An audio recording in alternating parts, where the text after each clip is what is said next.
ഇന്ന് നമ്മൾ ചക്കപ്പഴം കൊണ്ട് ഒരു പലഹാരമാണ് ഉണ്ടാക്കാൻ പോണത്. അപ്പോൾ നമ്മൾ പഴുത്ത ചക്കയാണ് കുരുവൊക്കെ മാറ്റിയിട്ട് ഇങ്ങനെ എടുത്തിട്ടുണ്ട്. ഇനിയിപ്പോൾ ഇതും കൊണ്ട് നമ്മളൊരു പലഹാരം ഉണ്ടാക്കാൻ പോണത് അതെല്ലാവർക്കും അറിയായിരിക്കും, എന്നാലും ഞാൻ പറയാം കേട്ടോ. ഓരോന്നായിട്ട് എന്തൊക്കെ ആഡ് ചെയ്യേണ്ടതെന്നുള്ളത് പറയാം. ഓക്കെ, ഇപ്പം നമ്മൾ ഒരു പാത്രം എടുത്തിട്ടുണ്ട്. പാത്രത്തിൽ ഒരു കപ്പ് മൈദ ഇടുന്നുണ്ട്. മൈദമാവാണ്. പിന്നെ അതിന് കുറച്ച് അരിപ്പൊടി, കുറച്ച് മതിയിട്ട് 1 സ്പൂൺ അരിപ്പൊടി, കുറച്ച് പഞ്ചസാര, അതെല്ലാവരും ഒന്ന് ടേസ്റ്റിനനുസരിച്ചിട്ട് കേട്ടോ പഞ്ചസാര ഇടുക, ഒരു നുള്ളു ഉപ്പിടുക. ഓക്കെ, ഇനി അതിനെ നമുക്ക് വെള്ളം ഒഴിച്ചിട്ടൊന്ന് മിക്സ് ചെയ്യാം. ഇപ്പം മനസ്സിലായോ എന്താണെന്നുള്ളത്? നമ്മൾ പഴുത്ത ചക്കപ്പഴം കൊണ്ട് ഒരു ബജ്ജിയാണ് ഉണ്ടാക്കാൻ പോകുന്നത് കേട്ടോ. പഴംപൊരി മാതിരി നമ്മൾ ചക്കയും കൊണ്ടുള്ള ബജ്ജി ഉണ്ടാക്കുക. അപ്പോൾ ഇത് ഇനി മാവിൽ വെള്ളം ഒഴിച്ചിട്ട് കട്ട കൂടാതെ ഇളക്കിയെടുക്കണം. റെഡിയാക്കിയിട്ട് കാണിക്കാം കേട്ടോ. ഇപ്പം നമ്മൾ മാവ് നന്നായിട്ട് ഈ പരുവത്തിൽ ആക്കിയെടുക്കണ്ട കേട്ടോ.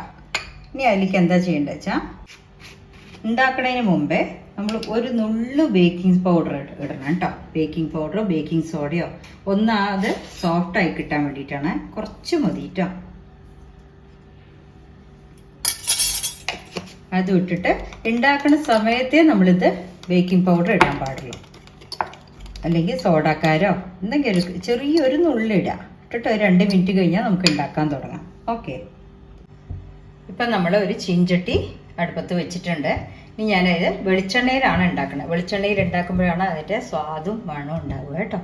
അപ്പോൾ നമുക്ക് വേണ്ടത് ചക്കച്ചോള മുങ്ങാൻ പാകത്തിന് വെളിച്ചെണ്ണ ഒഴിക്കണം. ഇനി അതൊന്ന് ചൂടായ ശേഷം നമുക്ക് പഴംപൊരിയൊക്കെ ഉണ്ടാക്കണ മാതിരി ഈ ചക്കച്ചോള ഓരോന്നായിട്ട് ഡിപ്പ് ചെയ്ത് എണ്ണയിലിടാം കേട്ടോ. പിന്നെ ചിലരയിൽ നമ്മൾ കളറിന് വേണ്ടിയിട്ട് മഞ്ഞൾപ്പൊടിയോ എന്തെങ്കിലും കളറൊക്കെ ചേർക്കും. നമ്മളിപ്പോൾ കളറൊന്നും ചേർത്തിട്ടില്ല, സാധാരണ നേച്ചുറലായിട്ട് തന്നെ പോണത് കേട്ടോ. ഓക്കെ, ഇപ്പോൾ വെളിച്ചെണ്ണ നന്നായി കാഞ്ഞിട്ടുണ്ട്. ഇതിപ്പോൾ ചെറിയ ചെറിയ ചുളയായത് കാരണം ഓരോ പങ്ക് എടുത്തിട്ടുള്ളൂ കേട്ടോ. ഫുൾ ചുളയല്ല, അതിൻ്റെ ഒരു പോർഷനെ എടുത്തിട്ടുള്ളൂ.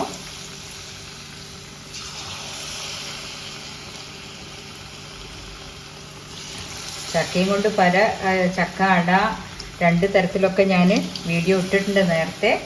അപ്പം ഇപ്പോൾ നമ്മുടെ ചക്കയുടെ സീസണാണ്. എല്ലാവരും ചക്ക കിട്ടിയാൽ ഇതുമാതിരിയൊക്കെ ഉണ്ടാക്കി കഴിക്കാം. എപ്പോഴും ചക്കച്ചോളന്നെ കഴിച്ച് ബോറടിക്കുമ്പോഴേ വ്യത്യാസമായിട്ട് കഴിക്കാൻ നല്ല സ്വാദല്ലേ, കാണാനും ഭംഗിയായൊരു.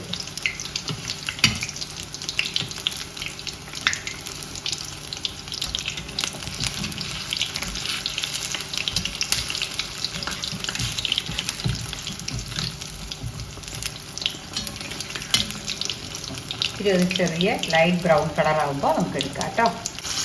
ഇപ്പം നമ്മുടെ ചക്ക ചോള ബജ്ജി റെഡി ആയിട്ടുണ്ട് കേട്ടോ. നമ്മൾ അരിപ്പൊടിയൊക്കെ കൂട്ടുന്ന കാരണം ആ ഒരു ക്രിസ്പിനെസ്സും ഉണ്ടാവും, ഉള്ളിൽ കടിക്കുമ്പോൾ ചക്കയുടെ സോഫ്റ്റ്നെസ്സും ഉണ്ടാവും. ഓക്കെ, അപ്പോൾ ഇത് എല്ലാം ഉണ്ടാക്കിയിട്ട് ഒന്നിച്ച് കാണിക്കാം. പെട്ടെന്ന് ഉണ്ടാക്കാൻ പറ്റുന്നതാണ്. വീട്ടിൽ മൈദ ഇത്തിരി അരിപ്പൊടി ഉണ്ടെങ്കിൽ ചക്കപ്പഴം കിട്ടിയാൽ ആരും വേസ്റ്റ് ആക്കണ്ട കേട്ടോ.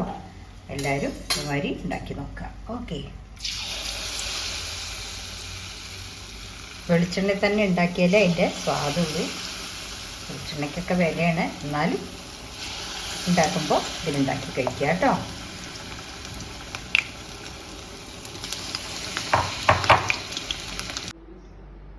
അങ്ങനെ നമ്മുടെ ചക്കപ്പഴക്കുട്ടൻ റെഡി ആയിട്ടുണ്ട്.